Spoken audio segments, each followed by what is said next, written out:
of April na naman, so tayo bumalik dito sa LYR Marketing Corporation upang mag-price update ng mga motor ni Kymco for this month. And tatalakayin na din natin guys yung bawat SRP, down payment at monthly installment. So without further ado, let's start this video. Sa mga fan dyan ni Kymco KRV 180 TCS, meron silang available dito sa LYR guys na belt drive. So itong unit na to guys ay merong color combination na silver, glossy black at matte black. So itong motor na to pwede pang araw-araw, pang long ride, depende na lang sa inyo guys kung saan nyo to gagamitin. And kung interested kayo dito, meron siyang SRP and 189,000 if spot cash. Pero kung gusto nyo ng hulugan, down payment is 41,580. Tapos yung monthly naman sa 3 years ay 8,784 at rebates na 200. So this one guys, belt drive to na klase na scooter ni Kymco. Ayan, hindi ko pa to nare-review guys. So kung gusto nyo po ng detailed review, comment down below. Yung na-review ko po guys is yung naka-chain drive. Ang kinaganda dito, meron po siyang built-in charging port. Ayan. So not one but dalawa po. Tapos yung isa fast charge, tapos yung isa regular charge lang guys. Then meron siyang fan pocket dito na napakalalim. Ayan. Meron din siyang utility hook. Yung tank niya, yung fuel tank niya guys dito. And convenient yan para hindi ka na kailangan bumaba ng motor mo if ever magpapagasolina ka. Keyless system na din siya. Tapos meron siyang digital instrument panel dito guys, dalawa din. And of course, meron din siyang malaking under seat storage, no? So dito guys, pagdating dito, meron siyang tire hugger dito, ayan, extended hanggang dito sa dulo. Yung iba kasi hati, pero itong kay Kymco KRV 180S TCS is ayan, hanggang dito sa may dulo ng kanyang gulong. Tapos sa tail light, naka-LED, turn signal is naka-LED. Ayan. Next, kung naghahanap po kayo ng Dink 150, ayan, meron silang available guys na glossy black. So kung gusto nyo po ng detailed review, i-check nyo na lang sa aking channel. So ito si Dink 150 guys, ayan, is naka-LED yung headlight. Then pagdating sa kanyang wind visor, hindi po siya adjustable.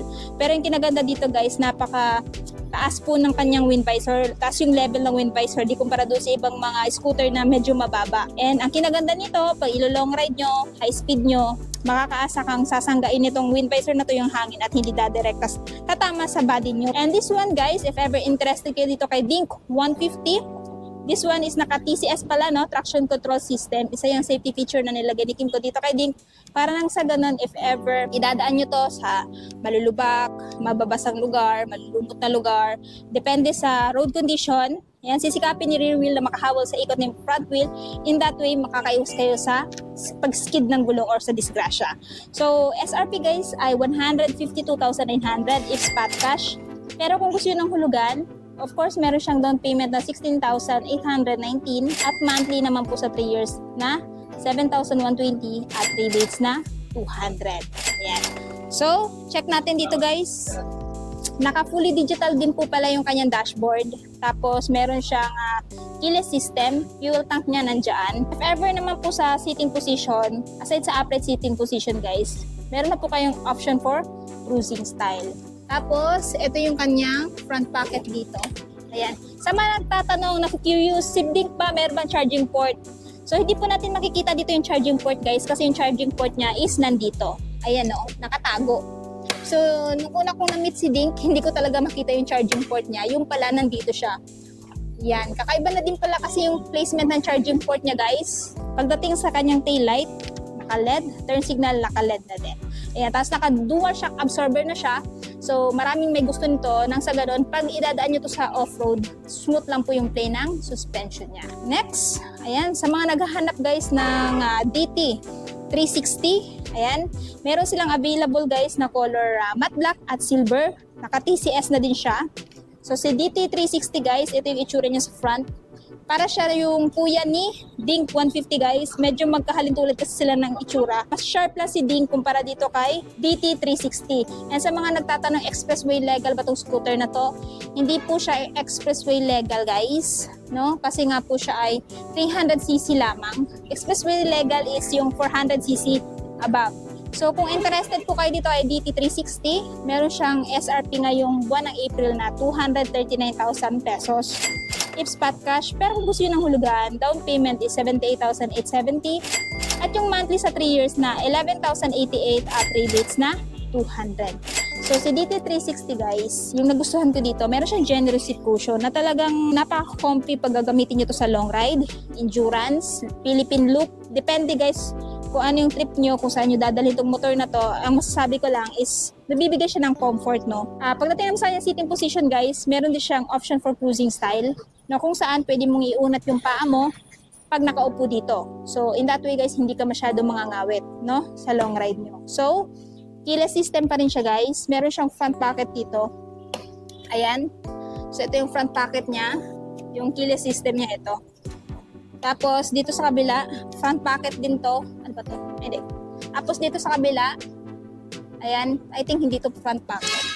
So dito guys, ito yung kanyang key din. Same din kay Dink 150. Nakatago din dito banda sa gitna ng handlebar. And for me, goods na goods yan. Pwede mo isaksak yung phone mo dito, tapos ilagay mo dito. In that way, habang naglo-long ride ka, habang nag-rides ka, nag-charge yung phone ninyo. So, check natin yung tail light. Ayan guys. Naka-LED na din. Naka-dual shock absorber din siya. So, para talaga siyang kuya ni Dink R150. Next, kung naghahanap po kayo guys ng KRB 180 chain drive, ito yung na-review ko guys. Yun nga lang puti yun, no? Iba lang yung color nito. Ayan, meron silang available din na isang unit dito. Yung isa kanina is belt drive. This one is chain drive. Ayan. So, ito yung kulay niya. Kung interested kayo dito guys, meron silang available dito. Si Kymco KRB Moto 180, meron siyang SRP na 199,900 if spot cash. Pero kung gusto niyo po ng hulugan, down payment is 21,989 at monthly sa 3 years na 9,286 at rebates na 200. So, ayan guys, of course, ito yung looks niya, LED na po yung headlight niya, tapos turn signal is naka-LED na din, and kakaiba yung turn signal niya guys kasi nandito siya. Ayan, nakahiwalay tapos nasa upper part, and wala po siyang wind visor, no? Ayan, so yung makikita nyo lang po talaga dito is yung kanyang fairings, tapos na may nakalagay na Kymco, and check natin guys yung kanyang dashboard. Same din, doon sa nauna yung belt drive, dalawa din yung kanyang digital instrument panel, tapos keyless system pa rin yung gamit. Ayan, meron siyang malaking front pocket sa harapan. Tapos dito, charging port, dalawa pa rin. Isang fast charge at saka isa ding regular charge. Pagdating dito, yun yung fuel tank niya guys. And pwede din to gamitin pang araw-araw guys kasi meron siyang footboard dito na kung saan pwede nyo ilagay yung mga pinamili nyo. Meron din siyang utility hook na pwede pagsabitan ng mga plastic. Seat cushion, generous din. Ayan. So, tail light is naka-LED. So, comment down below if ever gusto nyo itong gawan ko ng review. Actually, na-review ko yung chain drive which is yung color white. Next, ito yung Dink na na-review ko nung nakaraan guys. Ito yung kulay na yon. So, meron pa rin po silang available dito na isang unit. Merong black at saka meron din ganitong kulay. So, kung interested kayo dito guys, ito ay merong SRP 152,900 if spot cash. Pero kung gusto nyo ng hulugan, down payment is 16,819 at yung monthly sa 3 years ay 7,120 at rebates na 200. So ito yung review natin nung nakaraan guys na chain drive na KRB 180. TCS din to. Same lang din po. Yan, dalawang dashboard na naka fully digital instrument panel. If ever interested kayo, meron siyang SRP 199,900. Pero kung gusto nyo ng hulugan, down payment is 21,989 at monthly sa 3 years na ayan, 9,286 at rebates na 200. So, ito po yung itsura niya guys sa side. Ayan, talagang napakalaki ng footboard niya. Marami na kayong mailalagay dyan. Maganda din ito i-long ride guys. No? Kasi equipped na din siya ng mga safety features. Kagaya ng ibang mga scooter. Ayan. So, ito yung last na motor ni Kymco. So, kung interested po kayo dito guys sa mga motor ni Kymco, which is puro scooter. Ito po ay available dito sa may LYR Marketing Corporation, Kanakotan, Tagum City.